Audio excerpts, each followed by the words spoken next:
dengan tartibul Fatihah dilanjutkan tartibul Haddad dan Maulid Nabi kita Muhammad sallallahu alaihi wasallam. Harapan dan doa kita kepada Allah SWT, semoga hajat kita diijabah oleh Allah Subhanahu wa taala, diberikan kemudahan dan keberkahan dari Allah Subhanahu wa taala. Ahlan wa sahlan wa marhaban pada guru kita Kiai Haji Muhammad Faiz Syukran Mahmud dan juga Bapak Lurah Rawabadak Selatan yang saya hormati. Sebelum kita menyimak takrib kitab Syarah Hikam yang dirangkakan dengan menyambut datangnya bulan Rabiul Awal, kita datangkan sambutan pengurus Masjid Al-Faizin kepada Al-Mukarram Al-Ustaz Isnandardi. Silakan dengan rahmat. Bismillahirrahmanirrahim. Assalamualaikum warahmatullahi wabarakatuh. Alhamdulillahil qawiyyil matin al-malikul haqqul mubin. Asyhadu an la ilaha illallah wahdahu la syarika lahu wa asyhadu anna sayyidana Muhammadan abduhu wa rasuluh. Yang saya hormati Al-Mukarram Al-Ustaz Kiai Haji Muhammad Faiz Syukran Mahmud LCMA. Yang saya hormati segenap para asatiz, para kiai, para guru, dan juga para sesepuh, Bapak Lurah Rawabadak Selatan yang sudah hadir pada kesempatan pagi hari ini, dan juga para hadirin hadirat, para ibu yang sudah hadir juga di atas. Insya Allah acaranya ini diliput live streaming juga ya dari Masjid Al-Faizin. Alhamdulillah, puji syukur kehadirat Allah, hari ini satu kehormatan besar buat DKM Masjid Al-Faizin dan jamaah Al-Faizin sekalian mendapatkan kehormatan untuk menjadi tuan rumah pada acara kajian kitab Syarah Hikam dan juga menyambut bulan Maulid Nabi besar Muhammad sallallahu alaihi wasallam. Walaupun belum 12 Rabiul Awal, entar tanggal 24 ya. Tapi ya gimana, orang kita cinta sama Nabi, betul. Mau kapan aja kan orang nggak mesti, kalau orang udah cinta mau apel kapan aja juga boleh, nggak mesti malam minggu, ya kan? Nah gitu, Maulid juga begitu, sampai habis Syawal juga boleh Maulid ya. Oleh karena itu, ini satu kehormatan besar. Saya waktu beberapa minggu yang lalu ketar-ketir nih, kemarin lagi dia Solihin kagak hadir beliau Faiz. Iya, saya pantau terus ini tanggal 9 ada enggak? Katanya ada di Halim, katanya. Waduh, saya trolling juga nih acara kita ya. Saya bilang sama ya Ustaz Fadli ya, waduh, saya bilang terus telepon waktu di Buntet, gimana ini kok bisa kreditnya sama iya anjungan dari iya Sunan Kalisunter. Kata beliau ya aman, insya Allah aman ya hadir. Ya, alhamdulillah jamaah yang biasa melihat beliau di YouTube ya, saya sering juga lihat di YouTube sampai kalau melihat beliau tuh di YouTube tuh bisa beberapa jam gitu ya, nggak bosan. Maka sekarang ini ya kita lihat beliau di live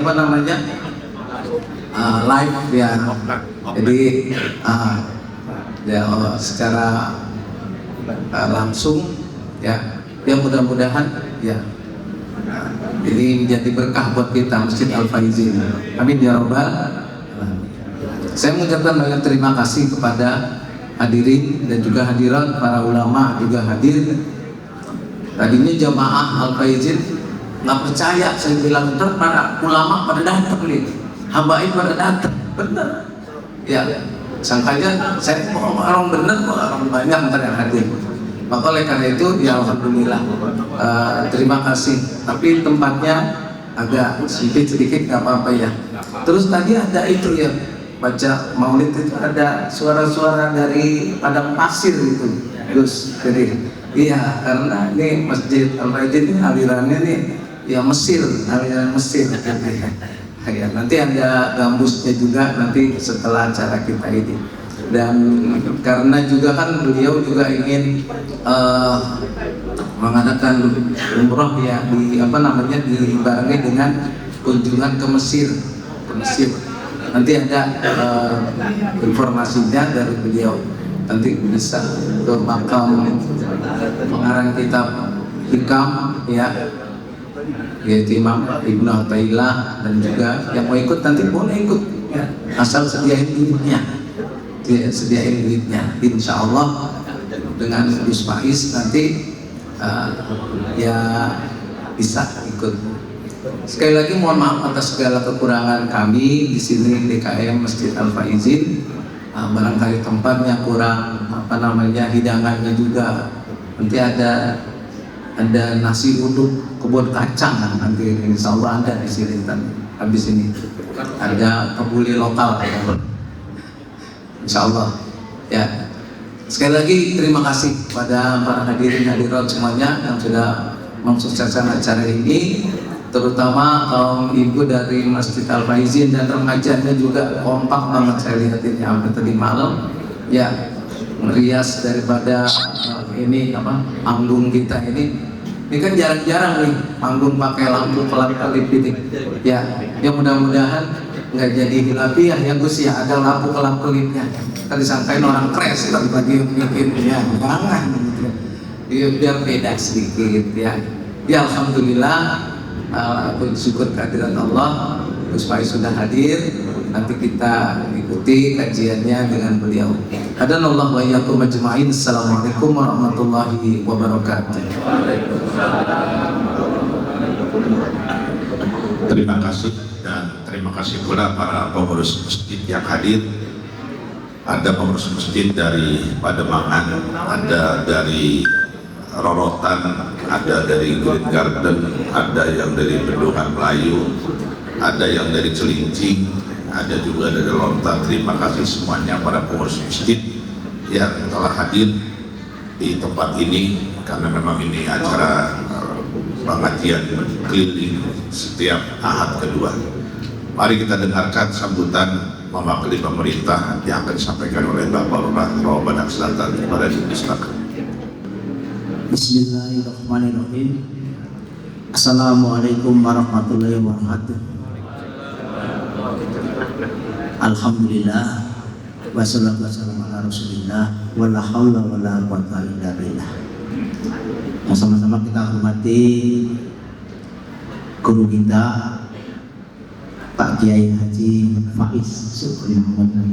Alhamdulillah beliau bisa hadir di tengah kesibukan beliau di Masjid Al Faizin RW 04 Rawabadak Selatan. Yang saya hormati pengurus DKM Masjid Al Faizin, para guru, para ulama, habaib, tokoh masyarakat di lingkungan RW 04. Tak lupa tadi ada Pak RW 04 tadi. Ada di mana tadi Pak RW tadi? Iya, siap. Alhamdulillah di tengah kesibukan kita masih menyempatkan diri dalam mengikuti kajian Sarah Hikam bersama beliau di Masjid Al-Faiz ini. Saya selaku Lurah Rawamangun Selatan mengucapkan terima kasih atas kehadiran beliau, Pak Kiai Faiz Syukur Mahmud. Kalau yang lazim ayahanda beliau dulu, saya itu orang sono Pak Jauh, Jawa Timur. Jadi kalau begitu minggu kemarin Pak Ketua DKM bersama Pak RW sudah pesan ke saya ini, Pak ini yang ngisi Pak Faiz Syukur Mahmud. Saya langsung ingat nama yang belakangnya. Ya karena mohon maaf, walaupun tempat saya jauh dari sini, dari Jakarta, beliau saya juga pernah menghadiri kajian dulu tempat di kampung saya dulu gitu. Di sana itu ada pondok, tapi kalau di kampung itu biasanya ada apa Pak pagar Musa ya. Nah pagar Musa itu banyak kiai-kiai itu yang datang termasuk ayahanda beliau. Semoga ilmu beliau yang kita rasakan membawa berkah buat kita semuanya. Saya selaku lurah di sini mohon apabila ada kekurangan dalam melayani Bapak Ibu semua, dibuka pintu maaf yang sebesar-besarnya. Karena semata-mata bukan karena kesengajaan, mungkin karena keterbatasan saya. Saya baru 2 bulan Pak Kiai di sini. Sebelumnya saya dari Lurah Cilincing yang di Jalan Bakti. Terakhir di acara ini apa? NU juga cabang Cilincing. Alhamdulillah saya yang hadir di sana juga. Hari ini makhluknya gede lagi bersama MUI DKI Jakarta. Saya lihat ada Pak MUI tingkat kota, MUI kecamatan, bahkan tadi ada perwakilan dari Jakarta Utara. Rumah saya jauh di Bekasi. Saya usahakan hadir di pagi hari ini. Saya senang ketemu dengan Bapak Ibu semua, warga saya, warga Rawamangun Selatan. Semoga kehadiran kita ini mendapat berkah semuanya buat warga kita semuanya, khususnya semuanya di lingkungan Rawamangun Selatan. Banyak cakap, banyak silap, mohon dibuka pintu maaf. Akhirul kalam, wabillahi taufiq wal hidayah. Wassalamualaikum warahmatullahi wabarakatuh. Terima kasih dan mari kita simak takrir Sarah Hikam. Kok dari tugas Nabi ngaji di masjid itu menjadi bagian yang tidak terpisahkan dari seorang muslim. Rasulullah Shallallahu Alaihi Wasallam ketika diutus oleh Allah membawa risalah Allah, itu fungsi utama dan pertama dari Nabi itu adalah litubayyina linnasi. Allah itu menugaskan Nabi litubayyina, supaya engkau Rasulullah itu menjelaskan manusia ilaihim apa yang diturunkan oleh Allah kepada Rasulullah. Jadi Al-Quran itu Allah turunkan, tetapi nanti wahyu ini bisa dipahami, agama ini bisa dipahami, itu tidak langsung dengan cara membaca Al-Quran, tapi membutuhkan yang namanya guru. Jadi tradisi mengaji itu adalah tradisi asli dalam Islam. Karena Al-Quran itu sendiri, itu kalau kita baca, ini karena kita menjelaskan tentang maulid Nabi dulu ini, supaya kita paham apa sejatinya keistimewaan Rasulullah Shallallahu Alaihi Wasallam. Keistimewaan Islam itu yang dibawa Nabi itu adalah menghidupkan akal dan menghidupkan ilmu. Beda bapak-bapak kalau misalnya kita lihat mukjizat semua nabi selain Nabi Muhammad Shallallahu Alaihi Wasallam. Semua mukjizat nabi itu kebanyakan mematikan akal. Tapi nanti mukjizat Rasulullah ini mukjizat yang menghidupkan akal. Contoh misalnya Nabi Musa itu, kalau saya tanya kepada bapak-bapak, apa yang diingat dari Nabi Musa? Itu pasti orang ingat sama tongkatnya, tidak sama Tauratnya. Asal disebut Nabi Musa, itu ingat tongkatnya. Karena tongkat ini tongkat istimewa.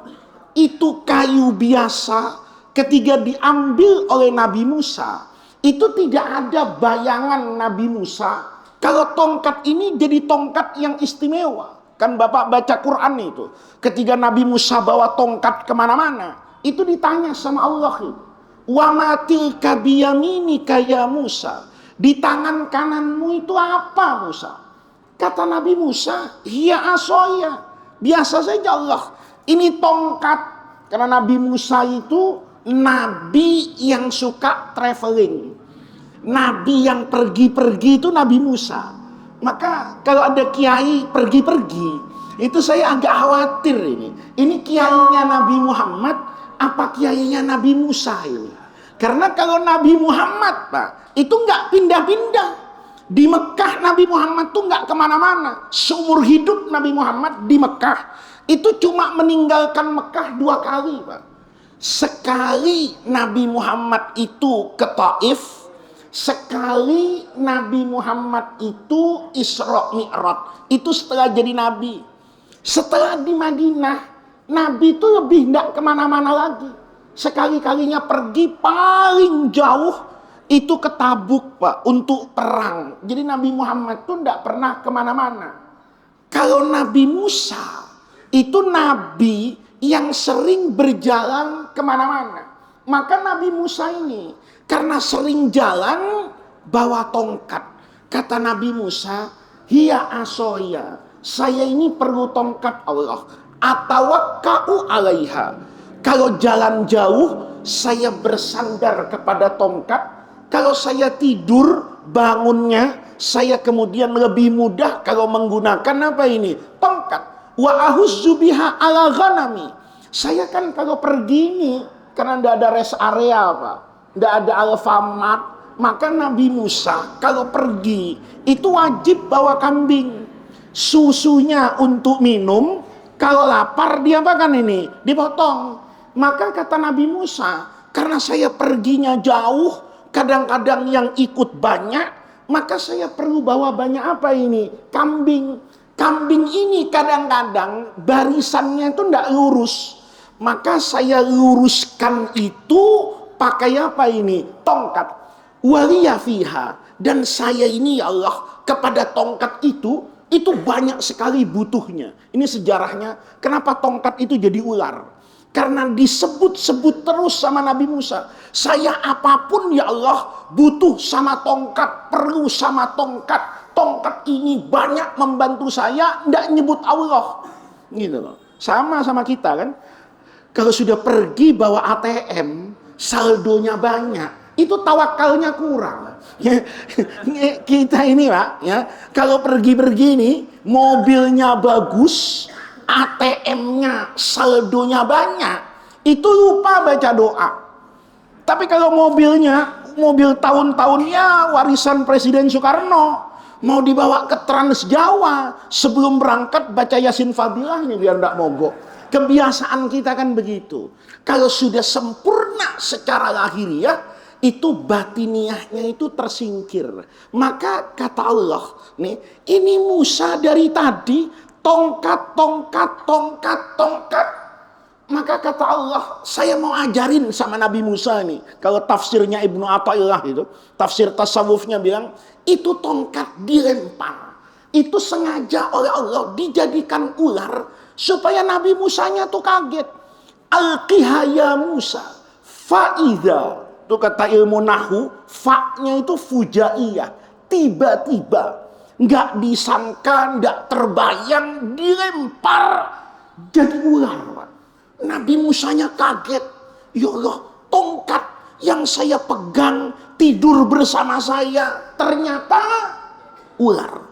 Nih hati-hati, Pak. Ya, teman bapak yang akrab ini, ya, itu kadang-kadang jadi ular. Kalau ndak bener-bener, hati-hati. Saya udah banyak ketemu ular-ular zaman sekarang nih. Ya, ada orang, Pak. Ini ada orang nih, hati-hati, Pak. Nemenin orang curhat sama saya soal rumah tangganya.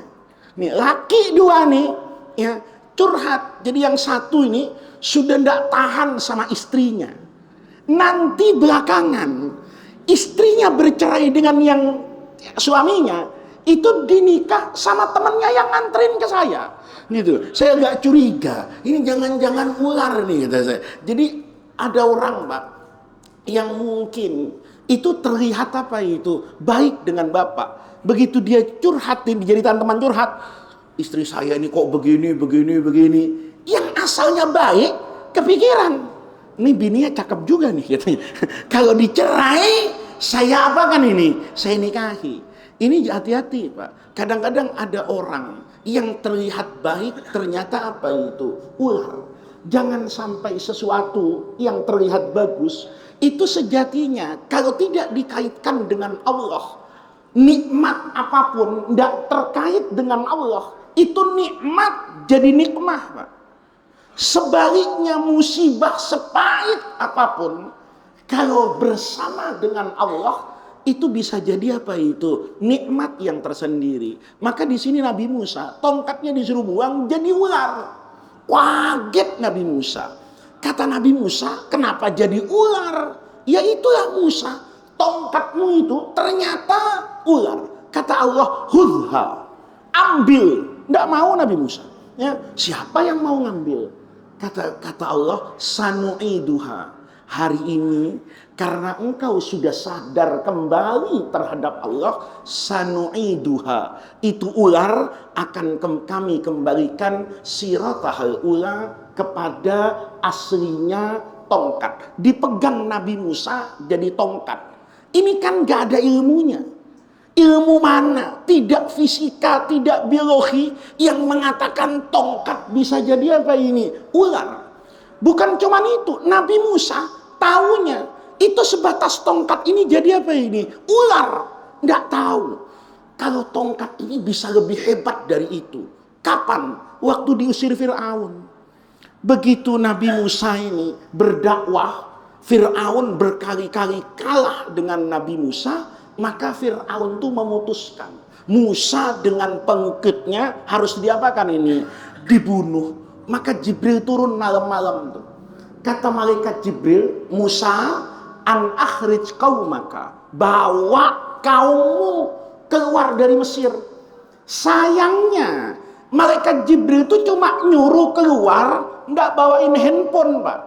Ya, nggak ngasih Samsung, nggak ngasih apa ini, iPhone.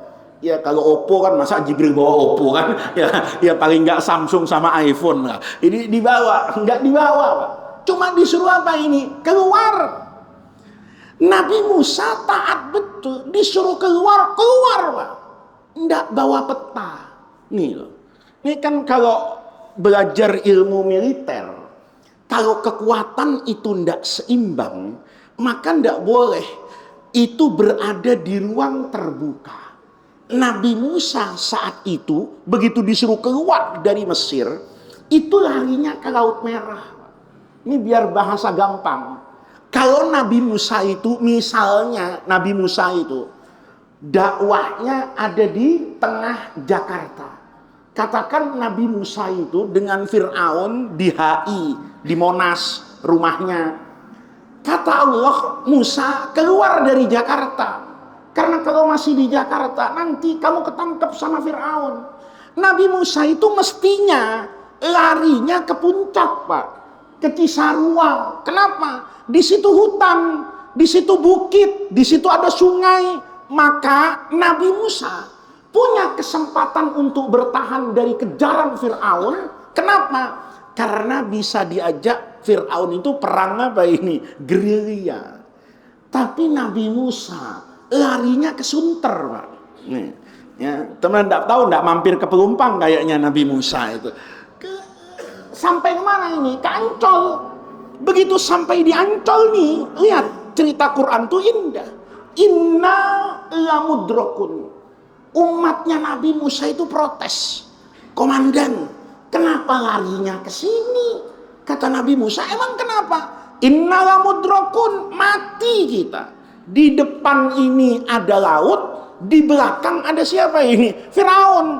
Kalau larinya misalnya ke Bogor, kan bisa diajak main petak umpet itu Firaun di kebun raya. Kemungkinan menang itu ada. Kenapa? Alam, Pak, bisa menutupi itu. Itu militer begitu. Coba lihat Amerika itu. Amerika itu kalau perang pakai teknologi pasti menang. Ya, saya waktu Amerika itu menyerang Irak tahun 2002 itu dari pangkalan Turki Angelix itu 3 hari Saddam Hussein kalah, Pak. Siapa yang bisa ngelawan Amerika kalau pakai teknologi? Tapi untuk menguasai satu negeri kan harus pakai pasukan apa ini? Darat. Marinirnya harus turun seminggu. Itu seluruh ruang udara Irak itu dikuasai oleh Amerika. Tentaranya, pasukan udaranya itu nyerah. Saddamnya juga lari. Tapi untuk berkuasa kan harus membentuk kelurahan. Jadi Pak Lurah ada kesempatan itu untuk jadi lurah di sana gitu. Membentuk apa ini? Kelurahan, membentuk kecamatan. Dan itu harus apa itu? Orang, bukan senjata dan teknologi. Masuk pasukan Amerika itu 15 tahun. Dia butuh waktu untuk menguasai Irak. Dan setelah 15 tahun, Barack Obama mengoreksi kebijakan Bush itu. Dia memilih untuk kedamaian hati tentaranya, dia tarik keluar dari apa ini? Irak. Kenapa? Karena setiap hari ada yang kena gangguan jiwa. Setiap hari rasa aman itu hilang. Kenapa? Ini perangnya perang apa ini? Langsung orang dengan orang. Maka Nabi Musa itu mestinya begitu, Pak. Larinya kemana ini? Ke laut. Lihat nih. Begitu inna lamudrakun, Nabi Musanya bilang, kalla. Ndak. Inna ma'iya Rabbi. Saya punya Allah. Ini ayat dibaca jangan ditiru. Nih. Ntar ditagih kontrakan 5 bulan, ya, bilang sama bininya, kalla, tenang, innama iya Rabbi. Gua punya apa ini? Allah. Sholat subuh nggak datang, pengajian nggak hadir, tahu-tahu innama iya Rabbi. Ya, kesel betul Jibril kalau bapak baca ayat itu. Kalau Nabi Musa, ini innama iya Rabbi. Selama ini saya selalu bersama dengan siapa ini? Allah. Maka innama iya Rabbi, saya punya Allah. Ngapain kata umatnya Allah? Sayahdin. Allah pasti ngasih petunjuk saya. Kata ulama, belum sampai huruf nun dibaca sama Nabi Musa, sayahdin itu, Jibrilnya turun, Pak. Nanya, ada apa Musa? Kok manggil saya malam-malam kayak begini? Kata Nabi Musa, pakai manggil lagi. Lo ndak lihat di belakang Fir'aun? Kata Jibril, kalau urusan Fir'aun, nggak usah manggil saya. Nggak level saya ngadapin siapa itu? Fir'aun. Kata Nabi Musa, lalu siapa Jibril? Tongkat. Nih. Kata Jibril, tongkatmu itu aja Musa. Maka tongkatnya luar biasa, Pak. Kata Jibril, pukulkan ke Laut Merah itu. Dipukul, Pak. Masya Allah. Begitu dipukul, jadi jembatan Suramadu, Pak. Tanpa perencanaan, tanpa apapun, begitu dipukul, laut sedunia itu kata ulama, itu beku, Pak. Beku tidak bergerak, itu membuat apa ini? Underpass. Underpass langsung dari Mesir ke tanah suci Palestina itu. Kata Jibril, lewat. Fir'aun nih Pak, lihat. Mukjizatnya itu mematikan akal. Fir'aun itu begitu ngelihat kayak gitu, ngerem dia, Pak. Dia tahu kalau dia ikut pasti mati. Gua udah pengalaman sama tongkat, kata siapa? Kata siapa? Kata Fir'aun. Pahit pengalaman saya dengan tongkat ini. Dilempar jadi ular, sekarang dia bisa bangun infrastruktur kayak hebat kayak gini. Fir'aun tuh ngerem, Pak. Tapi Jibril lebih hebat, Pak. Kudanya Fir'aun itu kuda laki, Pak. ya, kuda laki yang suka kawin, gitu.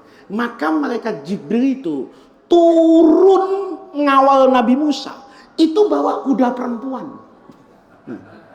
Bawa kuda perempuan itu, Jibril itu, Bapak baca di tafsir Nawawinya Syekh Nawawi Al-Bantani itu bawa kuda perempuan.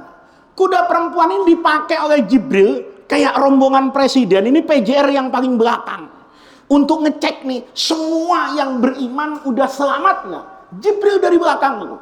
Ngelihat kuda cakep kayak gitu, itu kudanya Firaun. Itu nggak bisa nahan, Pak. Langsung dia kejar. Jadi kalau bapak-bapak, asal ada cewek langsung dikejar, saya khawatir, jangan-jangan bapak nih keturunannya kudanya Firaun.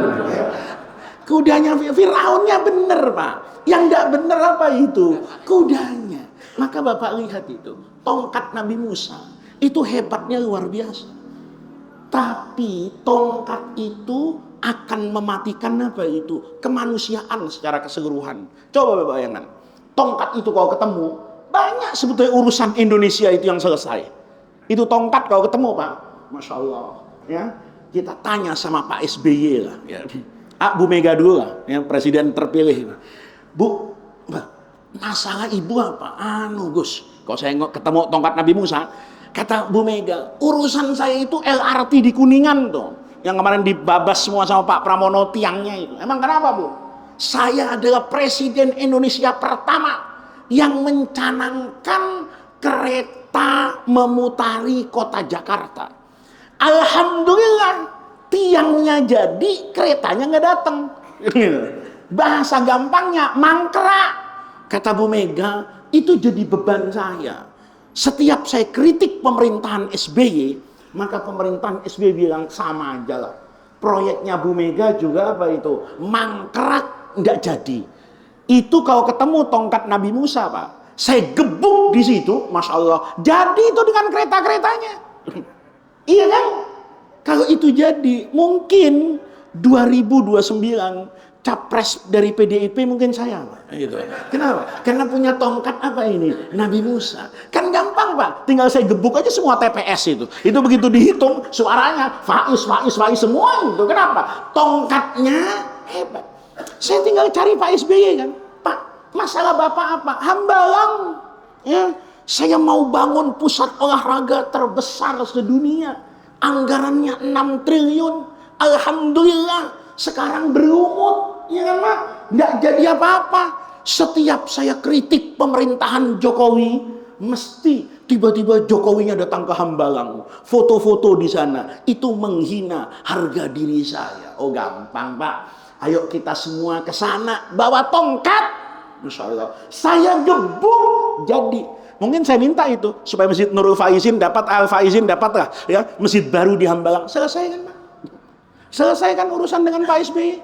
Begitu selesai dari Pak SBY, saya ke Solo. Ketemu dengan Al Mukarram, PNS, gitu. Gus, IKN ini piye ini? IKN enggak jadi-jadi ini. Saya tinggal ke IKN, Pak. Saya gebuk jadi. Beres kan? Selesai dari IKN, saya telepon Red Call Teddy ini. Mas, ketemu bos ya? Siap, katanya. Pak Prabowo, apa masalahnya?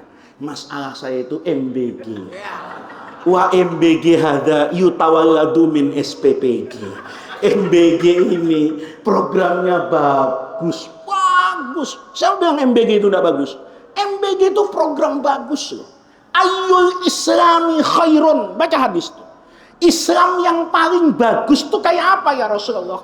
Kata Nabi, tut'imut ta'am. Ngasih makan orang itu bukti keislaman Anda itu baik. Makanya Islam itu bilang, soleh personal itu tidak cukup masuk surga, Pak. Kalau Bapak tidak soleh secara sosial. Makanya Nabi itu mengatakan ayyul islami khairun. Yang pertama itu tusallim, ngasih salam. Alaman arafta, yang kamu tahu dan kamu yang tidak tahu. Seakan-akan Nabi bilang, asal ada orang, kamu tidak perlu tahu dia muslim atau non muslim, kasih dia salam, assalamualaikum, kedamaian untuk kita semua. Habis itu kasih berkat. Masya Allah. Itu Islam yang paling bagus. Jadi MBG itu bagus. Makanya banyak orang tuh nanya sama saya, Ayat MBG ada nggak? Ada. Alladzi at'amahum min ju' wa amanahum min khauf. Itu ayat MBG. Tapi yang ditanya tuh jangan MBG-nya aja. Yang nyolong di SPPG itu ayatnya juga banyak gitu. Kenapa nanyanya cuma ayat MBG, nggak nanya ayat SPPG, kan begitu Pak? Lihat nih, kalau tongkat itu ketemu, urusan Pak Prabowo gampang kok. Tinggal saya tanya, mana tanah negara yang kosong? Saya gebuk, jadi apa? SPPG. Beres kan? Beres. Tapi mulai besok, pabrik semen tutup. Toko bangunan bangkrut. Bapak asal mau bangun rumah, nggak usah beli semen, cari saya.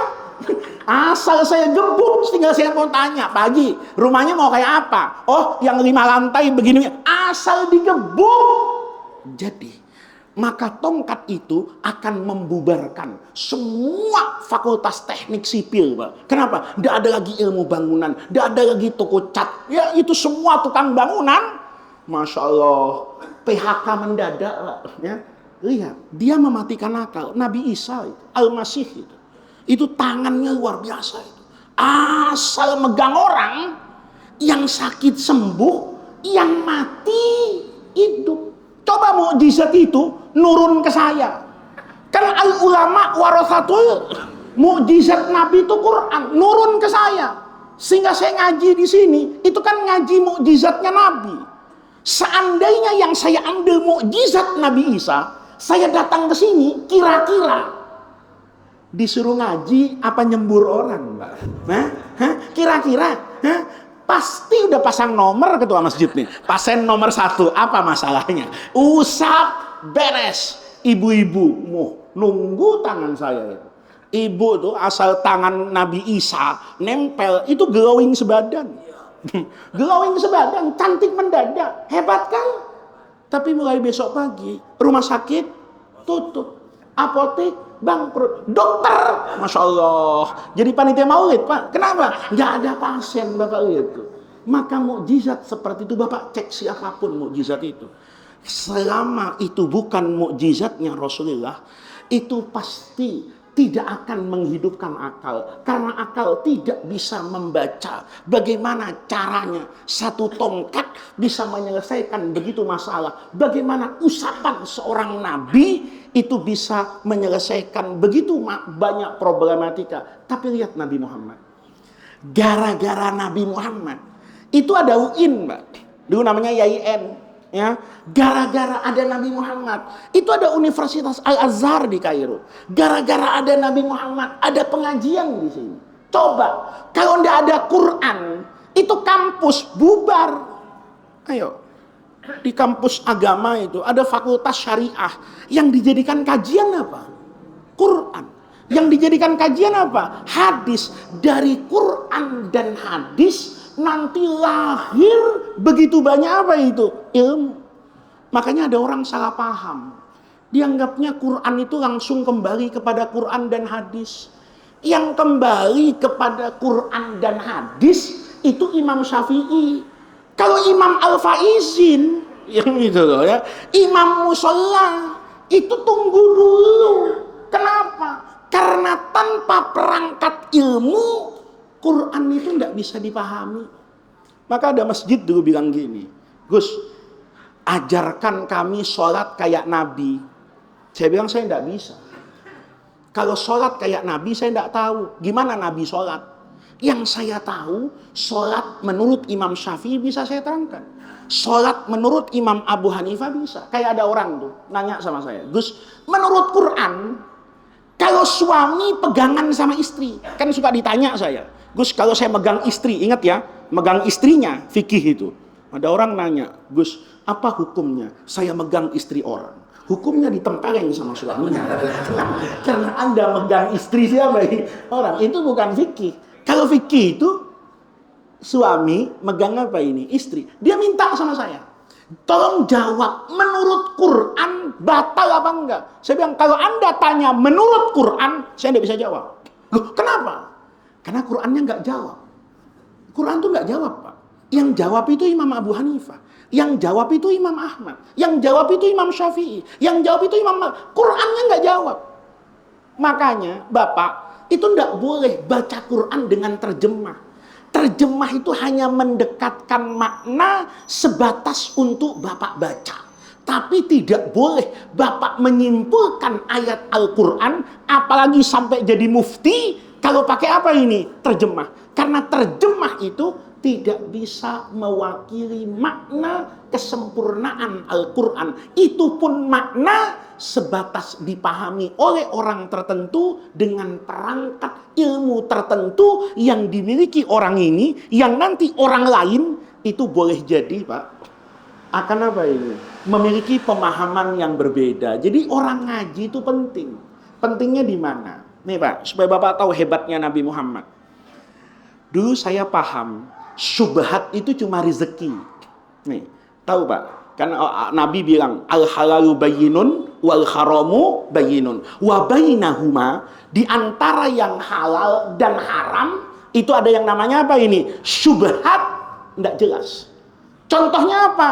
Nih Bapak deket Ancol, ini ada binatang nyusahin kiai, namanya anjing laut.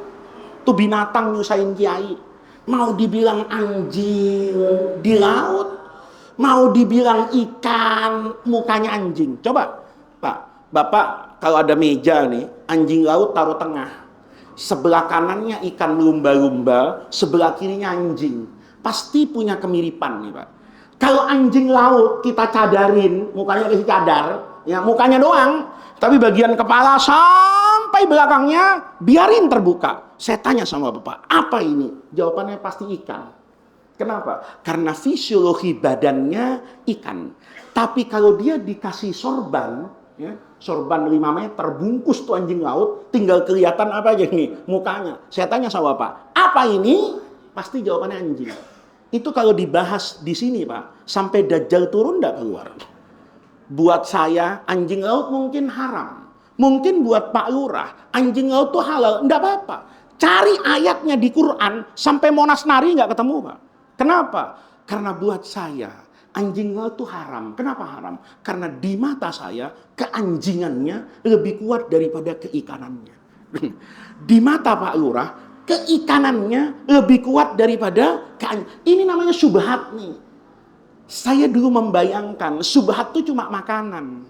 Rezeki ini ada yang syubhat. Kalau yang datang nih Bapak nih, kalau diundang makan di rumah koruptor, hati Pak, jangan main makan aja, ya kan? Hati. Bapak nih makan di rumah orang yang punya 2 sumber rezeki nih, rezeki halal dan rezeki apa ini? Haram. Itu ada kaidahnya kata Imam Ghazali. Kalau harta bercampur, maka hukumnya mengikuti yang mayoritas. Nih, Bapak nih, ya misalnya diundang orang, tahu diajak makan, tahu-tahu makanannya isinya kambing, duren, kepiting, begitu pulang diamplopin 25 juta. Halal apa haram?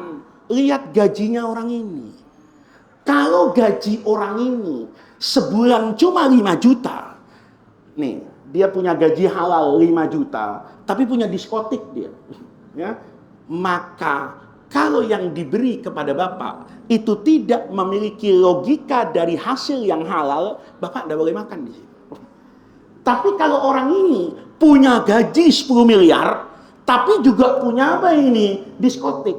Maka Bapak dikasih itu halal. Kenapa? Karena ada covernya. Bahwa dia seorang muslim, saya makan, anggap saja yang saya makan, ini dari rezekinya yang apa ini. Tetapi itu tetap dikatakan apa itu? Syubhat. Hukum Pak, itu ternyata syubhat kalau dengan ilmu. Agama itu sebetulnya 90% hukumnya itu syubhat.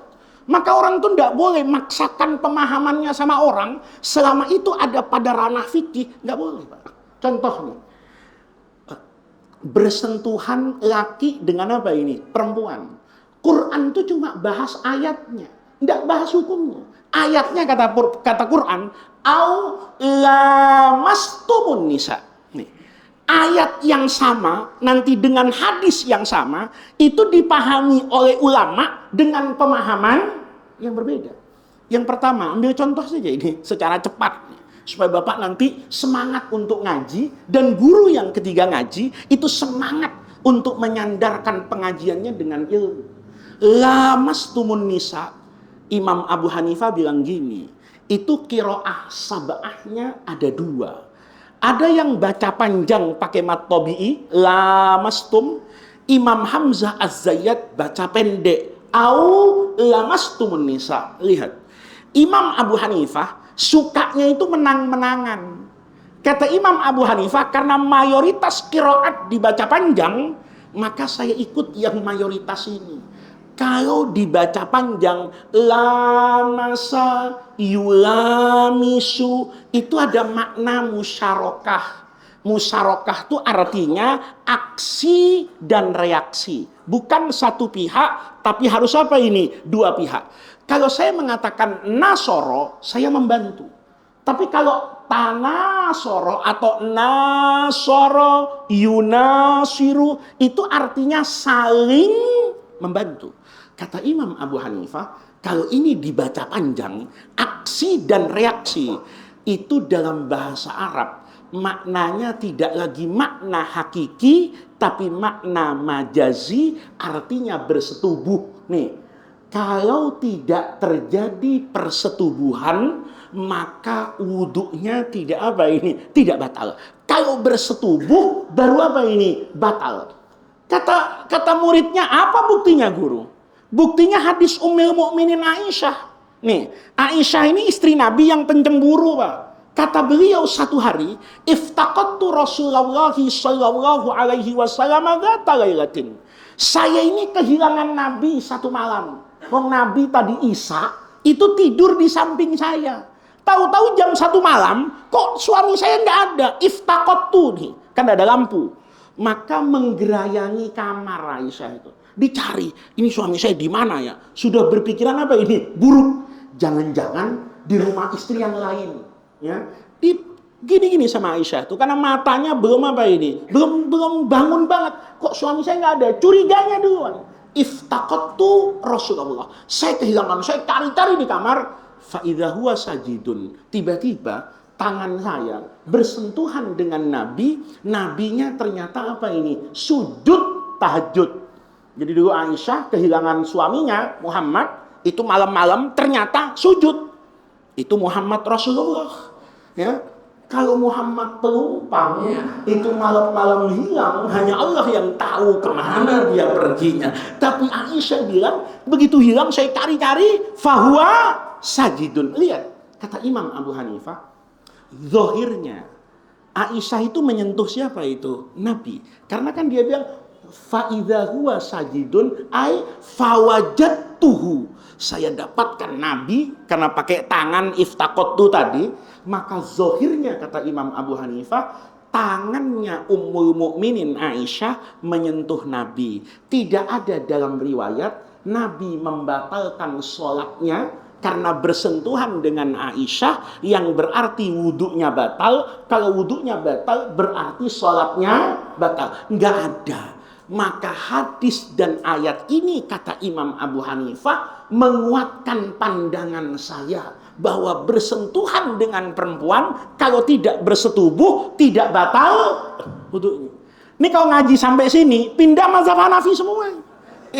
Karena ngajinya baru sampai apa ini? Sini. Pindah nih kita imam yang kedua. Cara pandangnya beda. Kata Imam Malik ayatnya pakai lamastum. Dan ayat itu pakai lamastum. Saya tidak ada urusan dengan binaknya. Urusan saya, kata Imam Malik, aslul lughah, makna dasar dalam bahasa Arab. Lam, mim, nih, lam sun ini, lam, mim dengan sin, kata Imam Malik, itu mengandung makna at-talab, mencari, meminta, dan membutuhkan. Buktinya apa? Hadis thalabul ilmi. Bapak kalau ngundang acara tuh biasanya, pengajian, semoga Allah memudahkan langkah kaki kita ke masjid. Hadisnya bunyinya, man salaka torikon, yaltamis. Yaltamis itu artinya yatlub, minta. Nah, kata Imam Malik, Qur'annya bilang, lamastum an-nisa. Ada sesuatu yang kamu inginkan dari perempuan. Nih lihat nih. Apa yang diinginkan laki-laki dari perempuan? Syahwat. Coba, Ada orang nikah, saya tanya, kenapa kamu nikah? Kan nggak ada yang jawab, saya nikah Pak, biar ada yang nyuciin baju saya. Lah, kalau nikah cuma dicuciin bajunya, kawin aja sama laundry. Iya kan? Bersih, kawin sama laundry. Anu Pak, saya nikah biar ada yang masakin. Lah, kawin aja sama rumah makan Padang pagi sore. Pagi-pagi dikasih makan, sore-sore. Lah, yang suami itu Pak, bisa hidup tanpa istri pada segala hal, kecuali satu, syahwatnya. Kalau syahwatnya tidak diletakkan pada istrinya, maka hukumnya apa itu? Haram. Maka kata Imam Malik, lamastum itu mengandung makna. Kalau bersentuhannya ada syahwat, nggak usah dilihat. Apa yang disentuh tua, muda, itu nggak ada urusan. Selama syahwat, batal. Nggak ada syahwat, nggak batal. Saya dulu nggak percaya fikih ini. Saya bilang, masa iya? Kenapa nggak mempertimbangkan justru siapa yang menyentuh dan siapa yang disentuh? Rasanya kalau yang disentuh tua atau yang menyentuh tua, kan mungkin syahwatnya udah nggak ada. Saya dulu nggak percaya. Sekarang percaya saya. Saya punya teman Pak, nakal betul. Istiqomah nakalnya sampai sekarang. Udah punya cucu, masih nakal aja. Satu ketika naik pesawat sama saya. Nggak janjian. Ya ketemu di pesawat itu, ya sebelum terbang masih bandel nih orang. WhatsApp saya, Gus, rezeki saya nih pagi ini. Apaan kata saya? Saya duduk sama cewek, Masya Allah. Saya tanya, cakep, cakep, artis, gitu. Nggak usah saya sebut namanya, ntar kan tersinggung orangnya. Artis, dia siapa? Disebut namanya, artis hebat Pak. Tapi artis tahun 80-an. Naiknya 2025 kemarin pesawatnya kan gitu. Begitu sampai di Makassar, ketemu lagi kan dia cerita, Masya Allah, tadi di atas pesawat kan kena angin. Iya kata saya, goyangannya kencang betul tadi. Iya, pas goncang tadi di Selat Makassar itu, kata dia, itu perempuan takut gitu. Terus dia izin megang tangan saya. Mas, saya takut betul ini Mas, saya pegang tangannya ya, katanya. Ya silahkan, dipegang terus tangannya. Lama, ya lama katanya. Berapa lama? Ada kali setengah jam. Saya tanya, gimana rasanya? Ini jawabannya unik. Rasanya menyesal. Saya kok menyesal? Iya menyesal. Kenapa dipegangnya tahun 2025? Coba ini tahun 1990 masih kenceng tuh kulit. Ya terus, ya gue bayangin aja ya, seandainya ini tahun 90 gue kawinin orang katanya. Lihat, saya bilang habis itu mau sholat jamak takhir. Saya bilang wudu. Kok wudu batal kata saya. Kenapa? Karena dia bersentuhan dengan perempuan. Kata Imam Syafi'i sebatas bersentuhan batal, apalagi bersentuhannya pakai pikiran kotor. Pak nih, nyentuh tapi membayangkan nih perempuan 30 tahun yang lalu, umurnya masih 20 tahun. Sekarang umurnya ya sudah waladhdallin tinggal amin. Paham Pak? Nah, ini namanya fikih. Ini saya nggak usah terangin Pak. Ya, nanti Imam Syafi'i gimana tanya sama Pak Kiai Musleh aja lah, Imam Ahmad gimana. Tapi ini namanya apa itu? Ilmu. Maka orang kalau punya ilmu Pak, punya ilmu nih, itu beragamanya adem. Nih, kayak maulid nih, ngumpul-ngumpul gini nih. Kan ada orang nanya dalilnya apa? Itu orang ya kebanyakan mikir kayaknya. Dia enggak tahu Pak, bahwa kalau kita ngaji tentang Islam, itu Islam tuh punya desain unik Pak. Desain unik tuh banyak. Ada misalnya kalau ngaji sore itu, Bapak kalau ngaji kitab kuning tuh, fikih, pasti kalau di pesantren tuh ditanya, kamu ngaji apa? Ibadah. Ibadah tuh sholat, puasa. Ada ditanya, kamu ngaji apa? Muamalah. Muamalah tuh jual beli, sewa menyewa. Maka agama itu ada yang membagi jadi dua. Ada ibadah, ada muamalah. Ada agama nih Pak, istimewanya Islam nih yang saya bilang tadi itu, mukjizatnya Nabi itu melahirkan ilmu Pak. Ilmu kayak tadi itu, ayat tertentu, pakai ilmu tertentu, pahamnya bisa apa ini? Berbeda. Maka adanya Islam itu menghidupkan apa itu? Ilmu. Sama Pak. Islam itu kenapa hidup sepanjang zaman? Nih, karena pakai ilmu. Ilmunya di mana? Islam tuh unik Pak. Islam tuh kata guru saya, itu dibagi dua. ada agama yang namanya, ada Islam yang namanya as-sawabit, dari kata-kata sabata, tidak boleh berubah. Ada yang namanya Islam al-mutaghayyirat, yang berubah. Nih, agama ini Pak, ada yang tidak boleh berubah, tapi ada agama ini yang memang syarat dengan perubahan. Nih kalau kita tidak paham ini Pak, nanti jadi orang Islam, Islam Protestan. Tahu Islam Protestan? Suka protes. Asal berbeda dengan dia, diprotes tanpa dia tahu. Jangan-jangan yang dia protes itu mungkin benar. Jangan-jangan bukan orang lain yang salah, tapi ilmu kita yang kurang. Kalau kita tidak paham tentang konsep sawabit wal mutaghayyirat. Unik Pak. Nanti maulid ini, kalau pakai ini Pak, anteng orang. Apa aja bisa dilakukan, budaya apa saja, selama memenuhi ketentuan dasar syariat, maka dia dikatakan sawabit wal mutaghayyirat. Saya dulu sebelum pintar Pak, itu juga sama suka nyalahin orang. Saya dulu masuk ke Mesir itu tahun 98 kayaknya. Mau Ramadan, karena banyak teman-teman saya yang lebih dulu di Mesir, itu ngomong ke saya, Gus, nanti trawehnya jangan di masjid.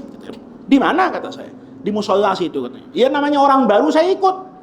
Begitu malam 1 Ramadan dijemput saya, diajak ke musola itu. Sampai di musola itu, sebelum sampai di musola saya tanya dulu, kenapa trawehnya di musola ini? Jawabannya asik itu. Gus, kita traweh di sini karena musola ini mengamalkan hadis Aisyah dalam riwayat Imam Bukhari. Senang saya.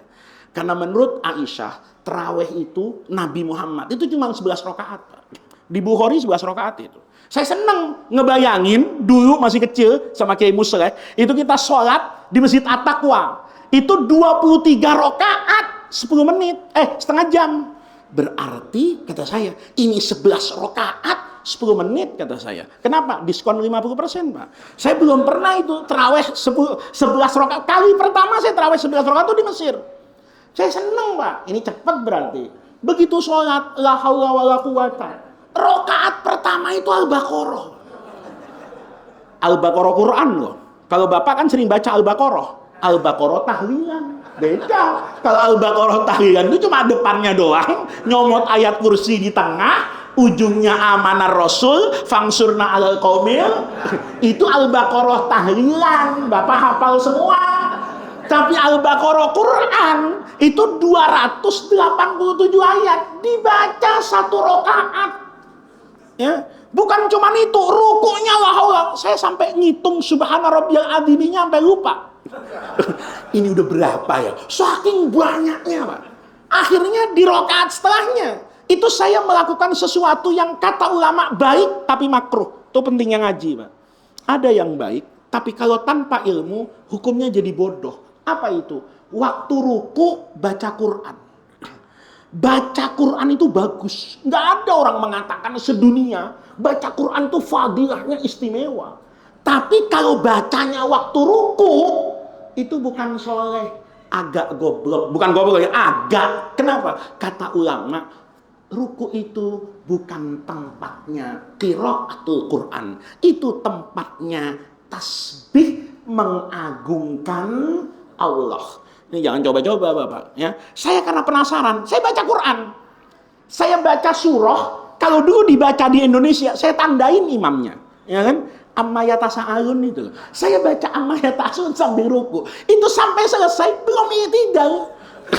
Astagfirullah kata saya. Ini kalau terawih di sini sebulan, oh betis kita lebih keras dari singkong Pak. Kenapa? Ini keras banget Pak. Ini kalau saya terawih kayak gitu. Itu panjang lah. Selesai itu hampir setengah 4, hampir jam 4 kayaknya. Kalau nggak lari ke rumah itu nggak dapat sahur itu. Itu lama betul terawihnya. Ya, bukan ini pengajiannya. Besoknya Pak. Besoknya teman saya kan bilang, Gus nanti terawih sini lagi ya. Ya, saya terpaksa bilang iya. Kalau nggak kan kelihatan kapoknya diajak terawih kayak gitu kan. Iya udah besok saya berangkat situ. Terawih saya di situ. Panik. Kenapa? Imamnya sakit Pak. Imam yang kemarin tuh nggak datang. Panik jemaah. Kalau di sini kan enggak. Kan di sini kan rata-rata imam di Jakarta Utara ini kan imam mazhab dorong. Bapak tahu imam mazhab dorong? Yang di depan tuh biasanya didorong. Dan yang didorong biasanya mau. Kenapa? Rakaat pertama inna a'toina. Rakaat kedua, nah itu pelakunya ngaku semua. Rakaat pertama inna a'toina, rakaat kedua, ya siapapun didorong maju, Pak. Wong inna a'toina sama guru. Tapi yang ini rakaat panjang biar hafal Quran. Kalau enggak terlatih enggak berani. Kenapa? Imam kalau rakaat panjang tuh, Pak, itu butuh konsentrasi tinggi. Maka Bapak lihat nih, kalau ada orang jadi imam, terus bacanya kayak Al-Baqarah 1 rakaat, Pak, itu biasanya matanya nggak ke bawah, ke depan. Kenapa? Dia butuh visualisasi Quran. Seakan-akan dia buka apa ini? Mushaf. Dan itu kata ulama nggak jadi makruh itu. Karena yang dilihat Quran. Dibalik, oh iya, balik ini. Kalau nggak begitu, bisa jadi saking panjangnya Al-Quran yang dia baca, ada 1 lembar yang mungkin dia saru, maka ada sekian ayat yang tidak diapakan itu dibaca. Maka itu butuh konsentrasi. Di Indonesia sulit. Kenapa? Saya pernah kok jadi imam itu agak ragu saya. Baru baca bismillah, tukang sate itu ngipas-ngipas depan masjid. Mana masjidnya masjid ramah lingkungan yang tidak ada pintunya itu, ya, asapnya itu ke hidung saya. Begitu masuk, ya Allah, saya biar kata orang ustadz, iya masih tahu apa mana asap sampah, mana asap sate. Kalau kayak begitu masuk di hidung ini, sate apa kata saya? Ya tentu bubar agama kan. Nah, nggak ada yang berani maju, Pak. Tengah-tengah nggak ada yang berani maju. Tahu-tahu ada orang Mesir nih. Karena musim dingin tuh pakai celana jin hitam, pakai baju putih, dasi merah, jaket kulit hitam, nggak pakai peci, main maju aja, Pak. Ini kalau di Jakarta Utara sekjen PDIP nih, ya kan? Kenapa? Jaket hitam, pakai dasi apa ini? Nggak pakai peci, maju, Pak. Saya hari itu sudah kotor pikiran saya ke orang tadi. Ini yang dulu saya ngaji di Darur Rahman, halakam ru'un lam ya'rif qadra nafsihi, nggak tahu diri, main maju aja dia, maju, Pak, tenang sekali. Saya kan paling depan. Sebelum takbiratul ihram, dia nengok ke saya nih.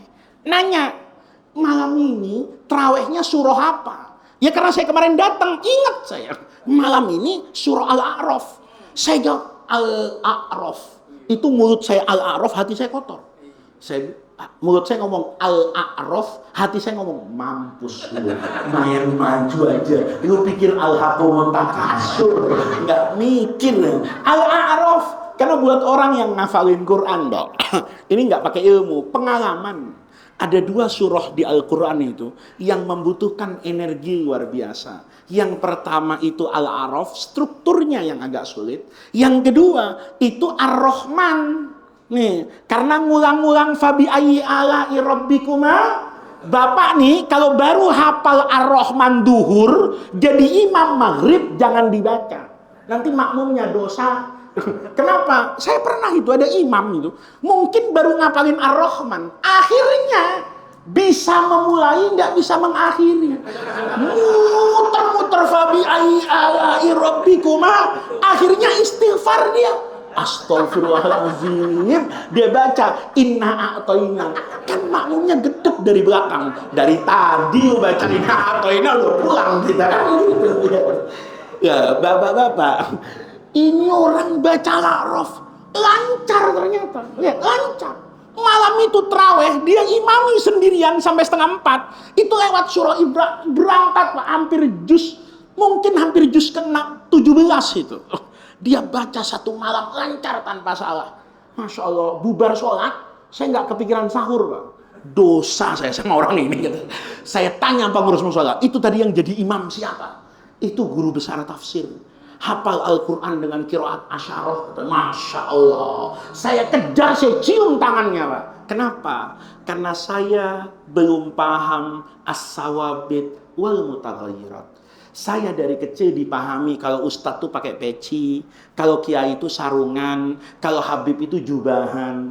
Maka saya memahami peci itu Islam, jubah itu Islam, kalau jaket itu kafir, gitu. Lihatlah, ya. Itu bodohnya saya.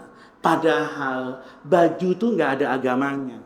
Jubah yang dipakai sekarang itu bukan jubah Nabi.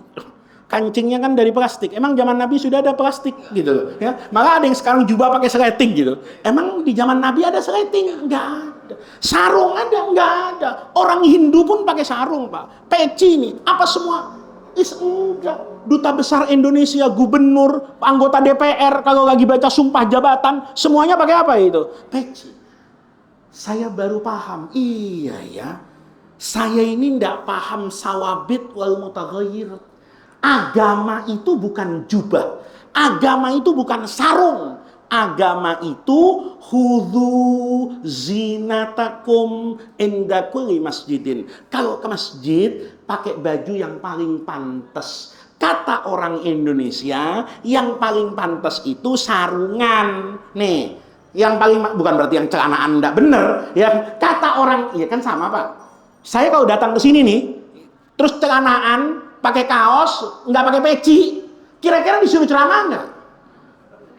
Ada kok ustadz itu gara-gara pakai celana itu amplopnya dipotong sama panitia. Ini kayaknya bukan kiai gitu. Mumpung nih amplop belum dilem, dibuka lagi. Ini cuma ustadz biasa aja. Kenapa? Celanaan dia gitu. Ya, Prof Said Agil Hussein Al Munawar kemarin pagi itu ceramah bareng saya celanaan, Pak. Malah pernah sekali di satu kejadian itu ada orang tuh nggak kurang piknik kayaknya. Saya jalan itu di Kuningan sama Prof Quraish Shihab. Ada orang Madura, ini orang Madura ini. Ketemu saya, ngelihat saya langsung salaman, cium tangan. Pak Quraish nggak disalamin. Saya bilang, ini dulu. Pakai nanya dia, emang siapa? Itu kalau nabok orang halal, saya tempelin itu orang. Kenapa? Ya ini orang alim, guru saya. Masa kamu kenapa? Karena Pak Quraish pakai batik tangan pendek, pakai celana, enggak pakai peci gitu. Ini bukan berarti besok khotib Jumat boleh enggak pakai peci. Salah juga. Tapi salah kalau kita kemudian tidak belajar ini. Yang agama itu kewajiban berpakaian yang sopan di masjid. Bentuknya apa? Itu berserah pada budaya. Jadi budaya itu membantu agama. Dan agama itu dibutuhkan oleh budaya. Contohnya apa? Di Jogja. Dulu adik saya kayak Abidin Faruk itu kan kuliahnya di Jogja. Saya suka nengokin. Biasanya saya nengokin hari Senin. Sekali-kali saya nengokin hari Jumat. Saya bilang sama adik saya, kita Jumatan yuk. Ya udah, di mana? Yang Keraton kata saya. Sama, Pak. Saya kaget luar biasa itu tahun 99. Idza so'idal khotibu alal mimbar, yang berdiri itu belangkonan. Belangkon pakai beskap. Saya tanya sama adik saya, ini kiai? Kiai lah. Kenapa belangkonan? Jogja, Kak Faiz, lihat tuh. Di Jogja, khudhu zinatakum itu belangkon. Di Jakarta, khudhu zinatakum itu mungkin peci. Di Saudi, khudhu zinatakum itu gutroh. Itu ndak ada urusan sama agama. Yang menentukan itu daerahnya. Karena belangkon itu lambang kebesaran, tidak mungkin Sultan Keraton Yogyakarta Mataram Islam itu memimpin acara besar kecuali maka belangkon itu menjadi khudhu zinatakum inda kulli masjid. Lihat nih, gara-gara Nabi bawa wahyu khudhu zinatakum, melahirkan apa itu? Ilmu. Ada ilmu kaidah fikih, al-adah, muhakkamah, al-a'raf, kebiasaan yang harus diperhatikan. Sama nih. Saya kalau malam lebaran, aneh. Sampai sekarang masih ada yang WhatsApp saya. Gus, zakat fitrah itu pakai uang apa pakai beras? Masya Allah. Pak, yang agama itu zakat fitrah. Zakat fitrah itu agama. Beras atau uang itu bukan agama. Itu alat untuk mewujudkan agama. Nih, Bapak punya kewajiban kan? Apa yang wajib Bapak? Bukan bayar beras, Pak. Wajibnya Bapak zakat fitrah. Untuk bayar zakat fitrah, Bapak butuh apa ini? Kata Imam Syafi'i butuh beras, kata Imam Abu Hanifah butuh uang. Kalau paham dalil masing-masing, lebar hidup nih. Imam Syafi'i hidupnya di mana? Di Hijaz. Transaksinya tidak modern, ada namanya barter. Tahu barter, Pak? Ya. Jadi dulu Bapak kalau hidup di zaman Nabi, itu harga barang itu dengan barang.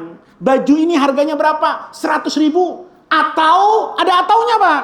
Sekian kilogram kurma atau 2 ekor ayam.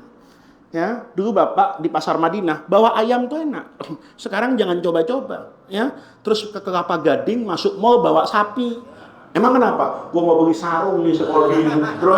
Nggak bisa. Tapi dulu zaman Nabi bisa. Maka zaman itu Pak, zaman itu yang namanya kurma, kata Imam Syafi'i makanan pokok, maka bapak yang bermadhab Syafi'i membayar zakat fitrah pakai apa itu? Beras. Kata Imam Abu Hanifah, kurma itu bukan makanan pokok. Lebih modern cara berpikirnya. Apa itu Imam Abu Hanifah? Itu komoditas utama. Dia barang tapi punya kekuatan uang. Apa contohnya? Banyak. Hari ini yang ribut itu kan di Selat Hormuz, ya, antara Amerika sama siapa itu? Iran. Ributnya di situ. Tapi dampaknya sampai ke Selat Sunda. Ya. Saya kemarin naik kapal Pak, mau ke Lampung itu. Kok harganya naik kata saya? Kapal ini. Ya naiklah. Kenapa? BBM-nya. Nah, padahal yang ribut di sana, tapi dampaknya semuanya Pak. Gara-gara minyak, harga gorengan naik. Gitu. Apa kaitannya gorengan dengan minyak? Sederhana Pak. Nih, itu terlalu susah. Paling gampang. Saya kemarin ke pabriknya Daihatsu Pak. Ya, ditunjukin tuh sama orang Jepangnya. Ini produk kita di Indonesia itu banyak yang kembar. Xenia dengan Avanza. Itu sama Pak. Modalnya sama, bentuknya sama, isinya sama. Harganya sama Pak.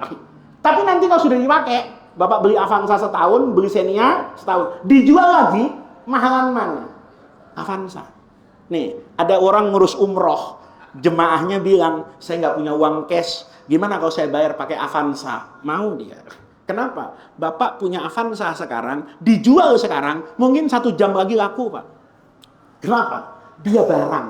Tapi diminati banyak orang. Maka barang ini seolah-olah punya kekuatan seperti uang. Tapi Bapak punya mobil Jerman yang bagus, Mercedes.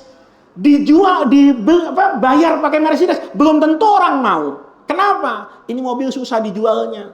Orang miskin bisa beli, nggak bisa ngerawat. Orang kaya, gengsi beli barang bekas. Maka beli dijualnya lama. Tanya sama toko mobil itu Pak. Kalau jual second, Mercy itu lakunya tunggu 3 bulan Pak. Avanza, belum saya posting, udah laku katanya. Nah ini kata Imam Abu Hanifah namanya kurma. Jadi kurma dulu di Madinah kayak begitu. Sekarang saya di Irak, kurma nggak begitu lagi, yang begitu namanya uang. Maka saya bayar pakai uang, kata Imam Abu Hanifah, untuk kepentingan fuqara wal masakin. Kalau dibayarin beras, kasihan. Dia mau mudik, butuh ongkos, berasnya banyak, terpaksa dia apakan itu? Dijual. Harganya pasti apa ini? Berkurang. Itu Bapak. Dari situ saja. Mukjizat yang dibawa oleh Nabi, agama yang dibawa sama Nabi, itu melahirkan banyak ilmu. Bahwa sesuatu itu dalam Islam sah. Nih, nanti ada kaitannya, cuman saya tidak jawab sekarang. Dulu zaman Nabi Pak, yang wajib zakat itu emas. Nih, sekarang nih Pak, kalau saya dikasih sama Pak Hotman Paris misalnya, cincin, Pak Hotman punya cincin 1 Pak, itu harganya 20 miliar. Kenapa? Berlian. Pertanyaannya, ada zakat berlian enggak? Enggak ada. Kalau Bapak punya istri Bapak pakai cincin, Bapak punya tabungan di rumah, emas, itu 96 gram. Kalau sekarang harganya 250 juta, wajib zakat Pak. 250 juta wajib zakat. Berlian 20 miliar, enggak wajib zakat. Hati Bapak berontak kan? Adil enggak kira-kira? Lihat.